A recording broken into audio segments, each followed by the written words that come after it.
West Coast flipping the script in Carlton Draught Derby number 42, and they come out in a blistering opening term, 7-1, and they snap the run of Derby losses against the Dockers. Welcome to Eagle Review. What a massive game, 1v2, and they've taken the chocolates. Ben Roberts, where was the game won on the weekend? Oh, geez, the start, Stephen. Like as you already touched on, they came out of the blocks like Usain Bolt and didn't look back. And although Freo pegged it back, class team will always stay there. It was a bit, as you say, like the first Derby this year, but great to get over the line. Confidence-building win. Was hard and tough contest. The mascots really set the tone very early. Yeah. Another injury, though, to your key defensive stocks. Not too many in the shed waiting for the next round at least. Will Schofield being subbed out with plenty of time in the third quarter. The back of the hamstring getting some ice, Benny. No, not good. There's not many men left. You got your boots handy? You might be up for selection this week. The pool man will be getting chosen before me, I think. That's right. No, but the other thing, I mean, a couple of guys played sore throat. I mean, Cripps, which we'll touch on a bit later. Scotty Lycett with his knee, hurt himself early on, but charged through. So hats off to those boys for toughing out as long as they did. Hats off to Josh Hill, winner of the Ross Glendinning medal. Obviously his first. 4 majors, 10 score involvements. But he obviously led the team in something else, Benny. Yeah, no, if you said, tell me who was going to lead the team in contested possessions, Matty Prentice is paying $1 every week. And shortening. Joshy Hill, just out of the box, so good on you, mate, and shows another side to his game.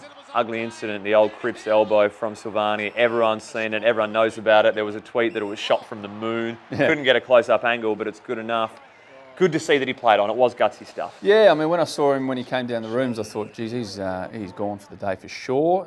Was real groggy, but look, played out, toughed it out, and then straight away a couple of instances where he's thrown his body into it. So, well done, Jamie. What about Elliot Yeo, this grab, the one-hander? Is that his best grab this season? Because there have been quite a few. There have been a few. One against Richmond springs to mind, one against Port Adelaide late, a clutch mark late in the piece, but geez, it's on the podium.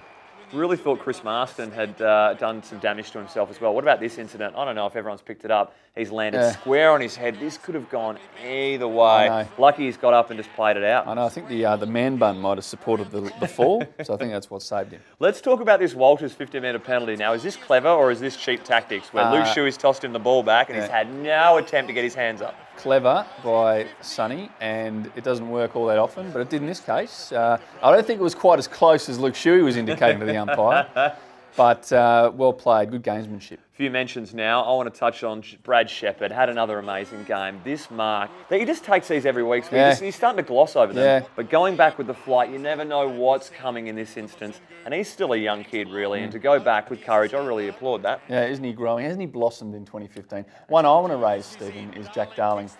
He's having a 100 game next week, but geez, he played well on the weekend. An eventful day, didn't he? He did. And the dribble goal. The goal that almost wasn't there a few times, but he finally got it over the line. But what about, you know what I like? I like this little tap. Wasn't referenced by the commentators around. Look at this little deft tap.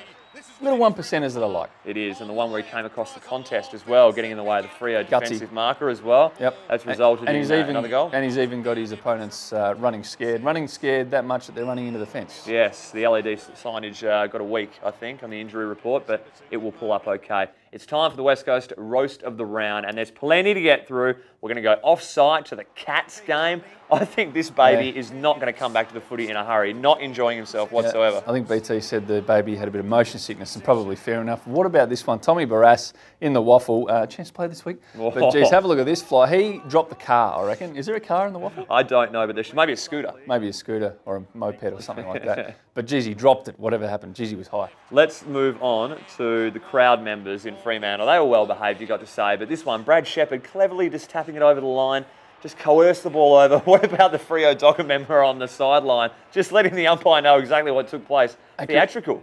Accurate reenactment, you reckon? Yeah, I think it was spot on. What do you got for me? Okay, I've got JK. Not often this happens, but he's got this one wrong. He's a good friend of ours, JK, here at the review. But maybe he just wasn't quite 100% in tune as to what was going on here. He threw the arms up, expecting to be on the mark. And no, it's yours, mate. I love that instant.